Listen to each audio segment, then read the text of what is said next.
Welcome everyone to our second of the summer reading program for 2015 with the focus today on your fiscal request for reimbursement and the evaluation that's coming up.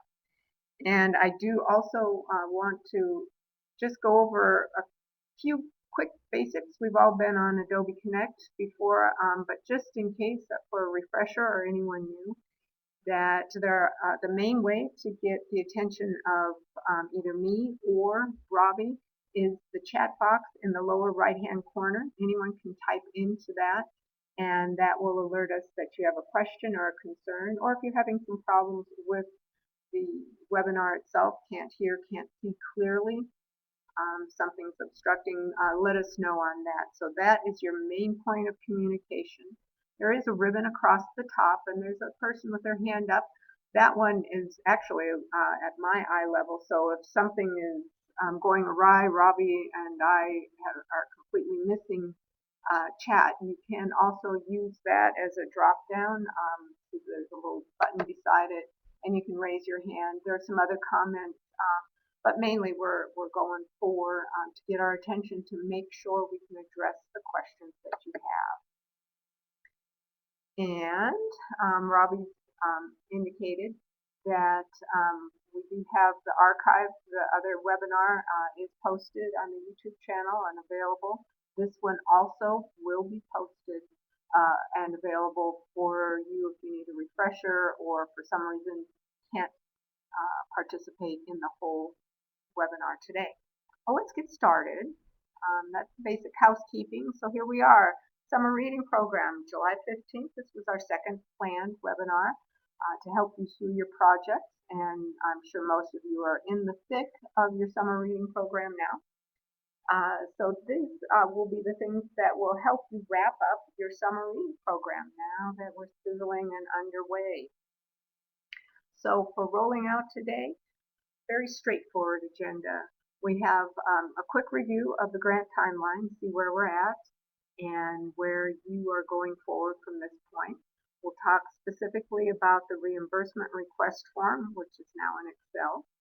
We will also talk about the evaluation form and have another quick review on grant modifications because those are still allowable. The time frame is still open if something comes up for that. And then, of course, wrap up with contact information.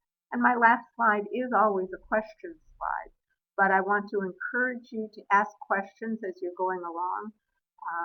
Sometimes it's easier to address that particular issue at the time we're talking about it. And you never know, there's potentially other individuals that have a question or something similar that you're looking at. So with that, let's get going. And the general overall timeline that we've seen before, we're here past the application into the thick of things and looking for the revisions we talked about. That date is September 4th, and final wrapping up for the information to Robbie is October 9th. A little more detail. We've finished the first three here. You guys have your stuff in. We're here at the reimbursement and evaluation webinar. The last day again for your grant revisions. If you have any modifications that need to be approved, September 4th and October 9th, and your final narrative evaluation and final reimbursement and backup needs to be postmarked. And of course, you can get them in before October 9th, but that's the absolute last day for submitting that information. So let's look on the agenda. Next, we have diving into the reimbursement request. Now, Robbie did send this out to you just a little while back, and the reimbursement request now is in Excel format. It's a package of multiple sheets or tabs. So when we look at it, across the bottom, you'll see little tabs identifying the different parts of this form that you have, and it includes instructions and an example and then the reimbursement form itself. And basically what this is moving towards is an invoice breakout in this form. So with that, let's go and take a look. This is what we looked at before. This is the basic form that you'll be looking at, that you'll be filling in. And as I mentioned, it is definitely in Excel. But let's take it right from the start. This is taking a look at what the form will look like when you open it. And right off the bat, you do see the instructions here. I'd like you to take a look down towards the bottom where you see the different tabs. One says instructions, then you see example, then you have the reimbursement form itself, and then there's an extra if you need more than the first form. We do give you additional space, additional part of that to fill in anything else that you need. The information here is final postmark and your expenditures completed September 25th. This was from an email that Robbie had. There's no matching. This is based on the same reimbursement form that is used for all LSTA reimbursement. There's not a matching requirement, but if you do have additional information that you're reporting on, there is a place to put it here. And then the other general instructions, as I mentioned before, October 9th is your final deadline. No problem in getting your information in earlier, gets it off your list, and makes it easier and quicker for you to get your reimbursement. So let's take a look at the next part. We'll take a look at the example, the next tab or sheet in the Excel form. And take a look here where you have the institution name, your grant number is 2015-20, and then you'll be putting in the name of the individual who is submitting this. And many of you you do it all, and we are aware of that. So you're submitting the fiscal, you're submitting the evaluation, but in case there's another individual doing fiscal for you, be sure you have that name and phone number there and email so we can contact them directly if there are any questions or if we need some additional information. This will require it being mailed in. You do need to sign. Blue ink's preferred but not required. And you can see the ambitious person here decided to send it in on September 15th. They wanted their money back. And just going straight to your right from the signature, there is the information on who this is, how this is mailed in and sent to the SRP grant reimbursement. It is sent directly to Robbie's office. And you'll see that on the actual page where you fill in your information as well. Take a look a little further down and you see about a third of the way you see the grid where we start in with the budget category, and these categories match up to your application that you had. So you have a specified number of categories. This is not as extensive as what will be for other applications or for other projects that are not SRP. You have 3, which are library materials, contract fees, or other. And other will catch quite a few different things. But to give you an example of what you will be putting in, you see the first one is a contract fee. Made a contract agreement with a storyteller. You have the date of the invoice and you have the dollar amount that is being claimed. Going down, you have other where you purchased some like a Photoshop kind of program. Again, invoice date and amount. Library materials and library materials.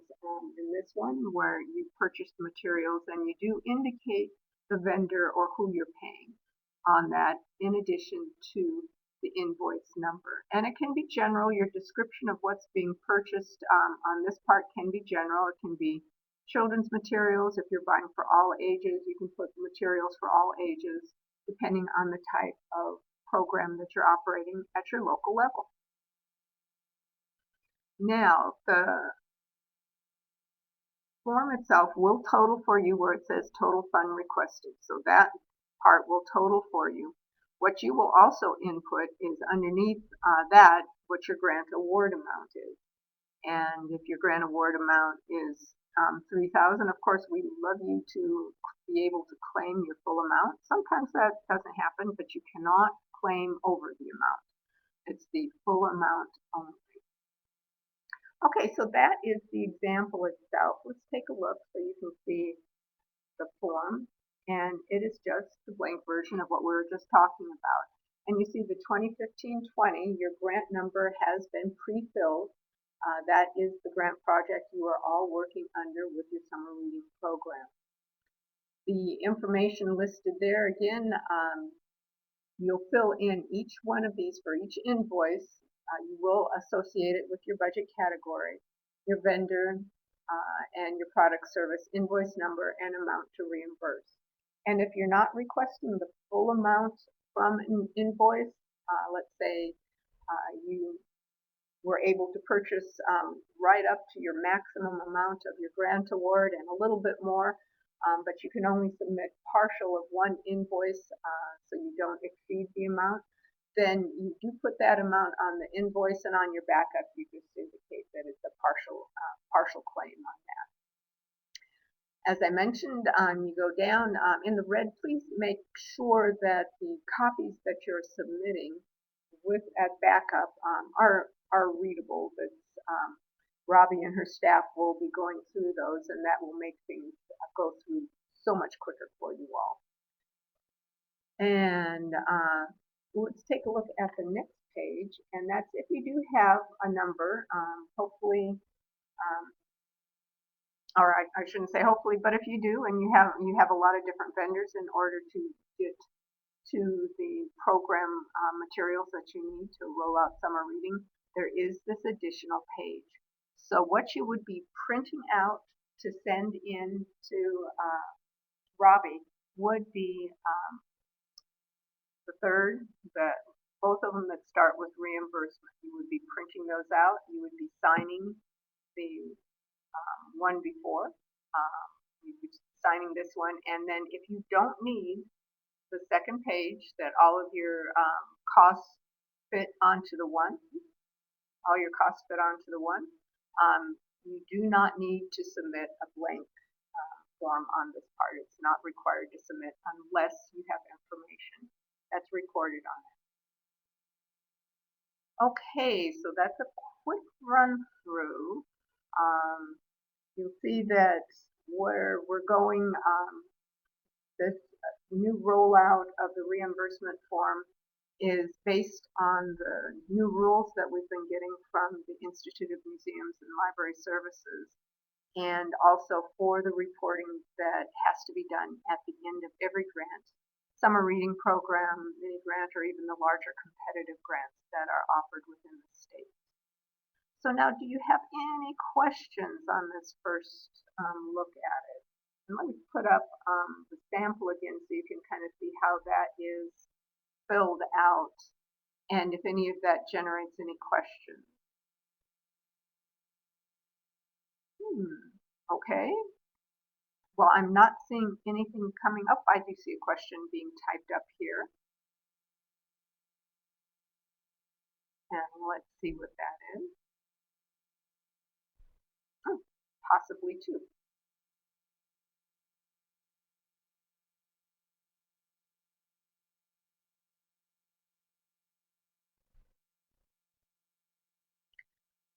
I'll mention, well, oh, okay, one of the questions has come up from Elko. Repeat the instructions for partial payments of invoices. Of course. Lots of times, in order to claim your full amount of your award, you'll end up purchasing something that is more than the amount you have left. Like, let's say you have $50 left in your award that you haven't already had expenditures for, and what you purchased is $65. And so what you can claim, and you do record that on here, you would record your budget category, your vendor, all the information, and then what you put on this reimbursement form is the amount that you are claiming. So you would be claiming only $50 of the $65. what we'd like you to write on the copy of the invoice that you have as backup is just a note that you are claiming $50 of the 65 for the reimbursement, and that the other is being paid by local sources, and it could be paid by the library, friends group, donations, however you're paying for the additional amount.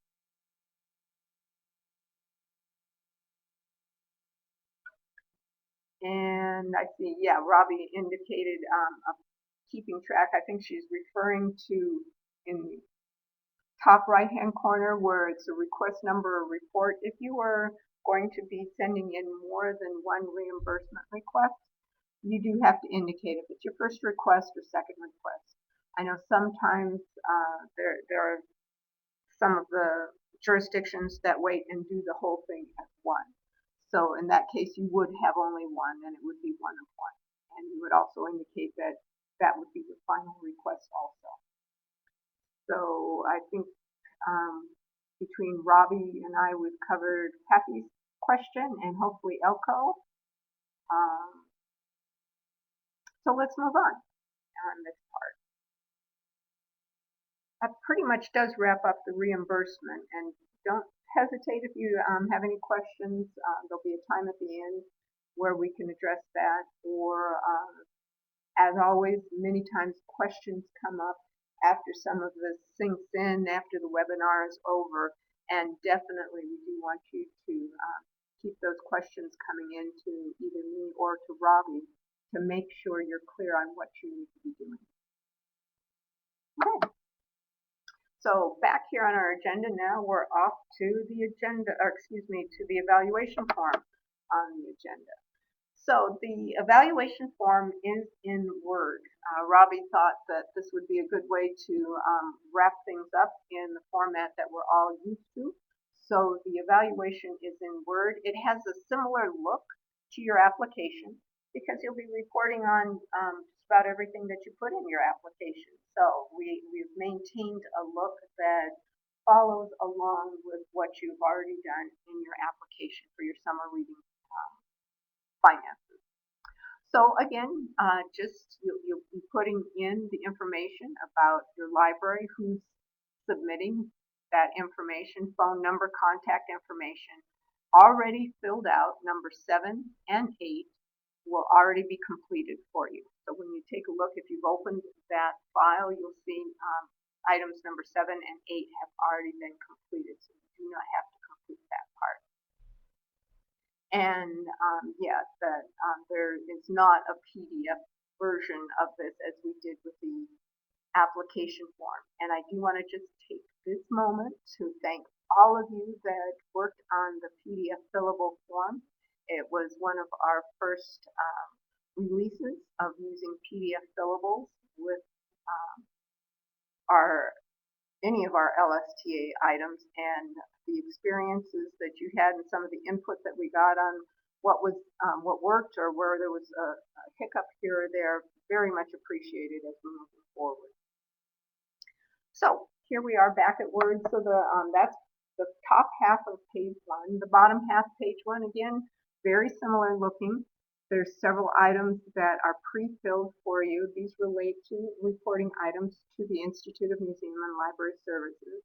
So lifelong learning, the activity instruction and format in person.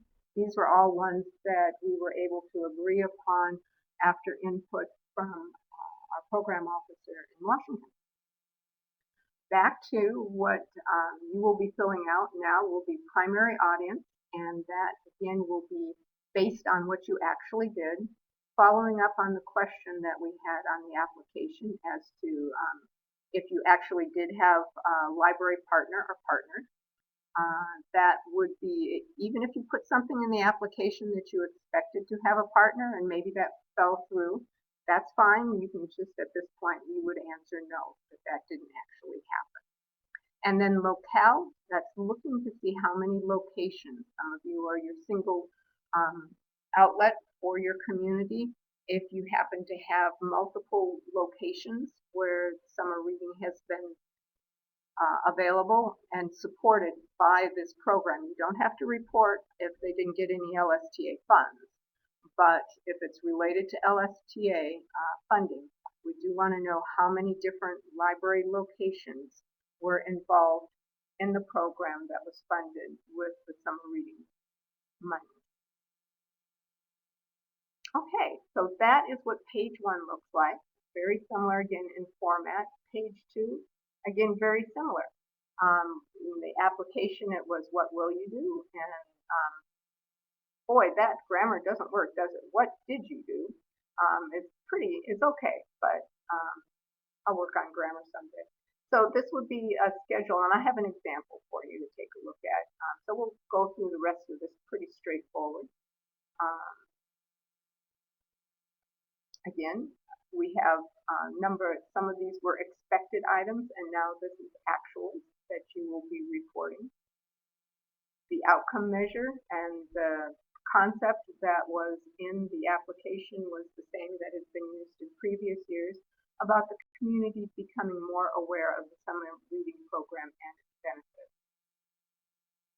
And then there is a fiscal component to the evaluation, and this will be where you're reporting.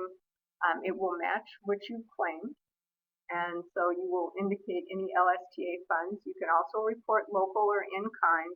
A match is not required, but if you do discuss having things within your program, such as a final party or having incentives, you do need to show that that funding did come from a different source instead of LSTA. Okay, so you'll have the same categories we talked about: library materials, contract fees, personnel costs, and others. And the wrap up on the other item that we had in the application was with regard to indirect costs. So we took a look at this. That was I know I popped back through that pretty quick, but where you have all the information about your library. Then here we go with, okay, now my primary audience was for all ages in my sample application, was rolling out to all ages.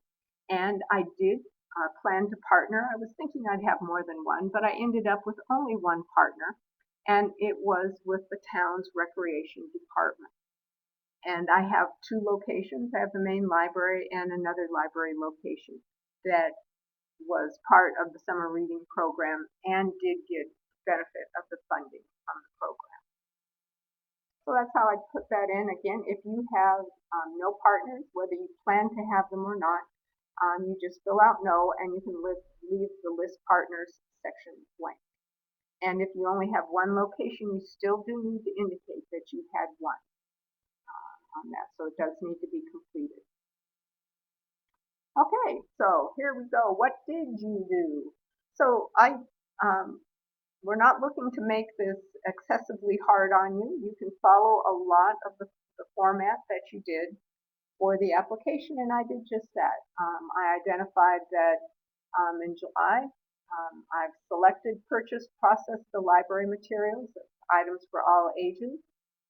They were in print format, and all of the items have been received. At the time of the submission of the evaluation, 80% of them have been processed and available to patrons. I ended up having a few things that were back ordered, didn't get in as quick as I wanted, so that's how I got to the 80%.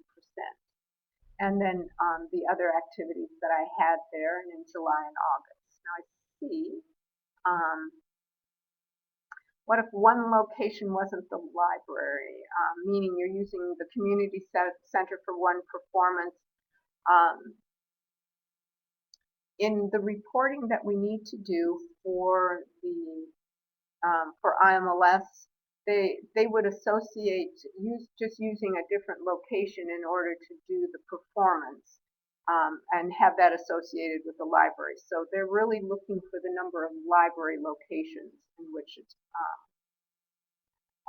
being operated. So if you're having a summer reading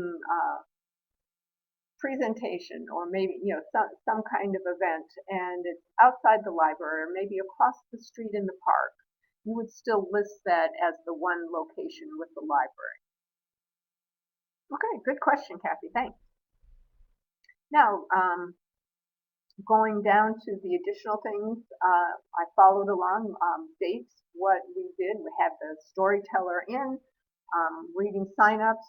We actually did get our book group started and got our display out. We did those all as planned, and they rolled out. And you can see on the next days, or the next events, and the dates that we have, everything that was going on. See I did specifically mention under July 27th, this is where our partner came into, where we had a combination story time, game time, physical fitness type game time, where we had a program coordinated with the recreation department, where they brought in some of their special items and also led some parts of the program as well. Then continued on with some of the other things that we had, wrapping up on August 3rd, and indicated that all programs were run at both library locations. So I don't have to repeat it twice. If I've had it in multiple locations, you could indicate, like, if you only had my July 27th, would say I only had the recreation department combined event at the main library and I did not have it at the branch, I could make a notation that way to show how things rolled out. And I had one little piece that didn't fit in my previous one. If you look down at the bottom, because we were having the book clubs that were associated with this, and it's all ages. I had an adult book club. I noted that the adult book club continued to meet after the end of the formal program, and the teen club disbanded at the end of the time frame because they had finished their books or their book discussion on that part, and they were ready to go on to something else. So I did make that notation here. So let's see how that looks when I'm putting that in the output measures part of the project. And you see here, as you recall, there's a difference between library programs and performances. And the programs are what the library staff roll out, or in addition with the partners, in my case here with the recreation department. So I had a total of 6 programs that were run by the library staff or my partner. The average length of the program was about 45 minutes. This is just looking for an average length. We don't need it broken out that, this one was scheduled for an hour, but went 55 minutes, or we had, one scheduled for an hour, one for, 30 minutes, or one for 45. Put them together and make an average, because that is how it will be reported to the federal level. And there'll be more information and instructions on this for you as well. And now we're back to the next segment with performances and presentations. This is my storyteller. And if you recall, I had the storyteller open our summer reading program and wrap up. There were 2 different programs, but I have it listed for 4. And that is for the opening was held at both locations, and the wrap up was also held at both locations at different times in the day. Do not need a length of program time on this one. It's just when we're going reporting on, they just want to know how many performances there were. I had asked for funding, and I had it in my schedule of activities that I did purchase materials. And you do need to identify the number of materials that were purchased in all formats, whether they're book format, paperback, if you're buying electronic, that also is reported. And then circulation. And this is the same circulation that you would report on Bibliostat for your summer reading program. It's the same number. So whatever number you're going to be reporting for summer reading circulation for your Bibliostat report, this is the same number that you report here. Now you'll notice I've added something in and we'll get to Betsy's question. I see she's typing something.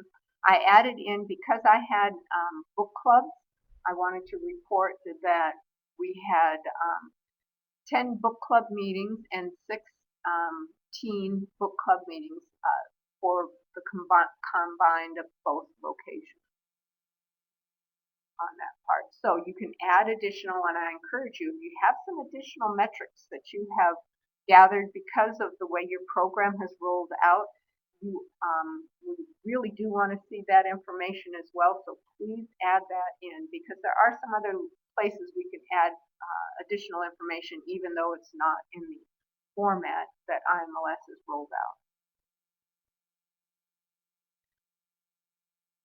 And I will double check on that. I believe,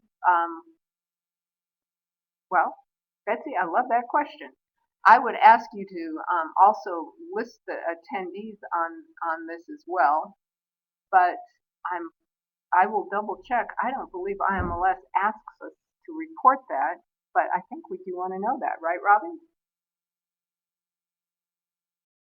We absolutely do want to know that. What I would ask you guys to do is, after your number of programs 6, if you want to, you can either give me, you can be comprehensive and give me a list of like program 1, program 2, or even if you want to, on that previous section where it says what did you do, after you give me the program title and the date of what you did and when you did it, just put your total attendance down. And then what we can do is we can extrapolate that total number, and we have that figure ready. That's also a question on your Bibliostat public library survey, is the total number of attendance for SRP programming, so it's definitely important to know. Perfect. Thanks, Robbie. Betsy, great question. Thanks for focusing in on that. Okay. So let's take a look at the next part in the evaluation, which is the outcome measures of the project. You'll remember that the general one that has been used for summer reading has been the community will be more aware of the summer reading program and its benefits. So in here we indicated that this was the first year that we had a partnership with the Recreation Department that identified that programs and information was available both physically and posted physically in the Recreation Department office and on their website and social media. So expanded the information availability for the summer reading program. And I had information reported to me by staff that families at both library locations indicated that they learned of the library programs via the Recreation Department. So this put us towards the goal of making the community more aware of the summer reading program. Okay, your input on that, of course, will be reflective of what you have done with your project on that part. Okay, let's go on to the fiscal part of this, and this is a little note. It ties in with what you have requested through the reimbursement. So if you have, in sum total, have requested library, this amount, $1,595.40 in library materials, that should match up with what you're putting in this part of your evaluation. So I have set up here with the Word format will total your information from left to right. So it will automatically total for you left to right. Because of our description formats, as you get down, you will have to put in your totals at the bottom. But you'll see how that goes when we get to the next slide. Now, if any of you are careful and you recall my application form when I set this up in our previous webinar, I said I was going to spend $1,500 on library materials, but I've gone over that by $95.40. Now, the one thing on that, I should have made sure to let Robbie know that I have exceeded that budget, but I was going to that I have under expended my other budget, which we'll see as we go to the next slide. So although this is what I'm reporting here, and I had put $1,500 in my application, I did end up going over, but this is something that would trigger at least an email to Robbie to let her know that you're going to exceed an amount, and make sure that you don't have to get an official revision. So this one, instead of 1,500, this was 1,595.40, and I go in the have gone below in the description to say that the materials were purchased from 2 different vendors, and that'll match what you had on your reimbursement request. The print materials were for all ages, and the AV materials included CDs and DVDs, and those were purchased from Amazon. And then I do repeat that I purchased a total of 167 items. The next section is for the contract that I had with my local author storyteller for the 4 different presentations that she did. And that comes to a total of $1,000, and that's exactly what I had set up for before, and that's exactly what I'm claiming. Then here in the other, you'll notice that I have $145.75. What I had asked for in my application was $175. So you see where the amount is different and lower and allows for the other. But this is where I would have notified Robbie to let her know of that difference. And I went through and indicated that the LSTA funds, we purchased craft supplies for the programs at both library locations. Also used it, bought some cool posters to support the program, printing materials for the promotional supplies for the recreation department and around other locations in the town. Now, we had a wrap-up party, and there were incentives for the participants in the program. Those aren't eligible costs for LSTA, so I've indicated that I had local cash was used for the incentives and snacks at the final SRP sessions for both locations, and that's the $233. As I mentioned, the project total at this point in the Word format, to keep it easy for you all, the one thing we couldn't do because of the descriptions was make it total from top to bottom for you. So you will have to double check your numbers and put in your project totals there. It will still total for you from left to right. So once you have those numbers in there, you will get a final amount in the total on the left, on the right hand side. Okay. Lastly, that you see on here is indirect costs that was on the application. If you're not claiming indirect costs, straightforward as I indicated on this one, I underlined no, that I don't have any indirect costs in any of my claims. So I list 0 for indirect costs.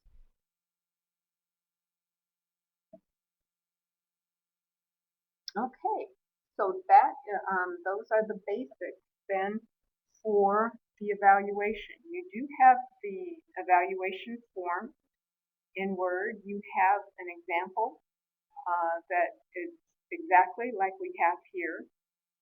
For your example, the instruction page is almost complete. You will have that available to you probably in the next few days. Robbie will send that out to you. And as Robbie has indicated in the chat box, definitely, as you get closer to the evaluation, or as you even get closer to doing the reimbursement request, especially if you're looking to do just one request into September, be sure to contact us with any questions, and we can make sure you can get through that part at that time. So when you submit it, it can go through smoothly and you can get your reimbursement quick. Okay, any questions on what we've been looking at so far?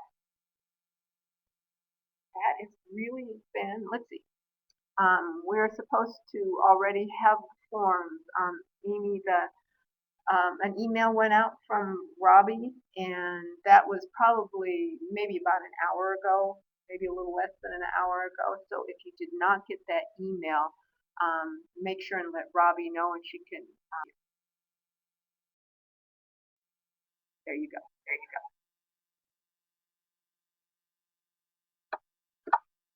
Okay, so that has been the meat of the program, and I was going to go on to the next section. Robbie, No, I'm good. I just wanted to make sure I was there if you wanted me to answer something. okay, all righty. Then we'll just go over the next part. The next parts that are a little bit of a review from our last time, because modifications can still be made to your summer reading program. Just a reminder, you need a pre-approval if you're changing any category by 10% or more. That does need justification and a pre-approval. Changes that are less than, like the one that I had, I contacted Robbie, let her know the email that I sent her. She kept that as an email to the file, so it would be attached with the project, and it keeps the information so it does match up with what was completed with the program. And then if you have any program changes, such as you were looking to have several presenters and something happened and one of the presenters became ill and could not participate, then that is something, do contact your summer, or do contact Robbie right away. And there may be some way to, again, do a budget revision so you can still make use of the funds available for some other expense within the program. Or that does alert both Robbie and her staff that your reimbursement request will be less than what has been allocated to you in the grant and aid. Okay, it looks like hopefully Amy will have that information available to her with those forms.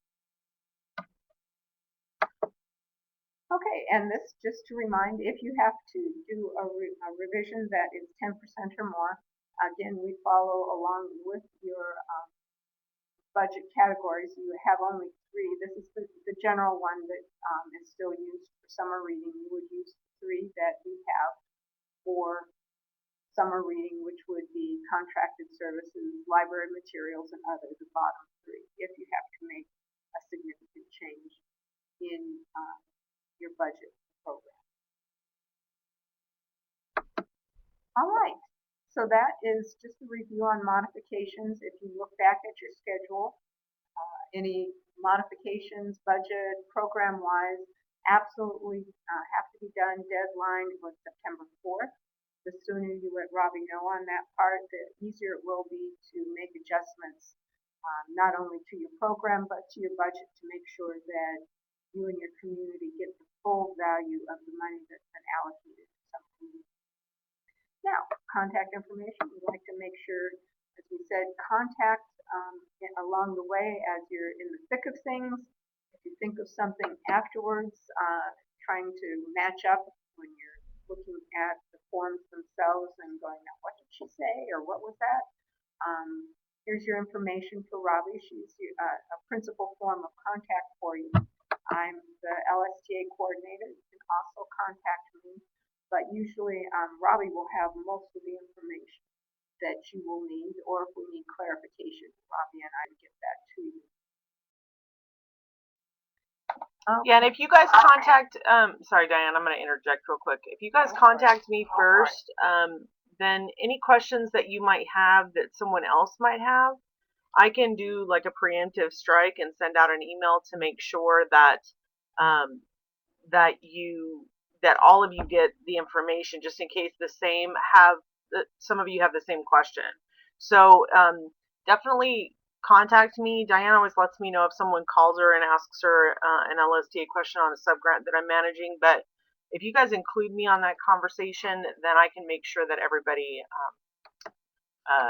get the information. Jeanette, I'll go ahead and resend that real quick to you. Let's see, on the timeline sheet, I'll pop back to the sheet itself so you can see what was there. July 15th, that's today, grant revision, and then your last date for your evaluation and your reimbursement plus backup when it needs to be postmarked to Robbie's attention. And recall that on the reimbursement form, your information for mailing that in is on each page, or several pages at least, to make sure that that can get into Robbie and her staff with all the information that's needed and on time. Okay, so we were able to wrap up in 45 minutes or so. I'm going to go back down to where we're at, and really where we were at was at our last landing page for questions. If you have any questions, says, oh. Betsy, it is the form is wrong, so I'll correct the form and resend that out to you because it is October 9th. It is. It definitely is. So that, yep, I'll get that out to you right. And then, if you have any other questions, be sure to send them in. Don't let them simmer and, gee, maybe I'll figure it out. We'd much rather make sure we can get information and clarification to you at that time, so you can use that right away. And you had something, Robbie? No, I'm just looking at the forms right now. So the reimbursement form is correct. I'm gonna really quickly open up the evaluation form. The evaluation form, I'm pretty sure I put, 15 sounds like, I'm not sure where I was what I was thinking of, but 15, I think is even in the PowerPoint. Yeah, I've corrected that. I'm gonna resend that to everybody right now. So if you'll hang tight, you'll all receive that. Okay, well, I want to thank you all for participating here, and this webinar will be posted, and we'll probably have it available to you at 2 different places, our regular NSLA YouTube channel, and we're looking to also experiment and make it available via Adobe Connect and that platform. All right, thank you very much, and thank you, Robbie. Thanks, everybody. If you have any questions, don't hesitate to email me. I will kind of hang tight here for any additional questions. I see that a few people are typing right now. So, Shelly, a partnership is someone that is not necessarily giving you money. So if say for instance you have a community center that is going to give you a space or room for free to provide a program that is in conjunction with your SRP program, that would be your partner, because they're going to partner with you, so they're donating that funding to you. So that's similar to a partnership, a reciprocal arrangement. They're getting something from the partnership, and so are you. Diane, do you have anything additional that you want to add to that definition? Just as a contrast, a sponsorship would be where you went to a local business or whatever, and can you sponsor, can you give us something for the summer reading program? And if they give you a prize, or if they donate ice cream or something, on that part, give you ice cream, that's more of a sponsorship as opposed to a partnership. Partner would be somebody that has a more active role in it, or is instrumental in making sure your programs actually happen. Where getting ice cream, you can still have a wrap-up program if the local dairy doesn't do ice cream. That type of thing. I don't know if that helps.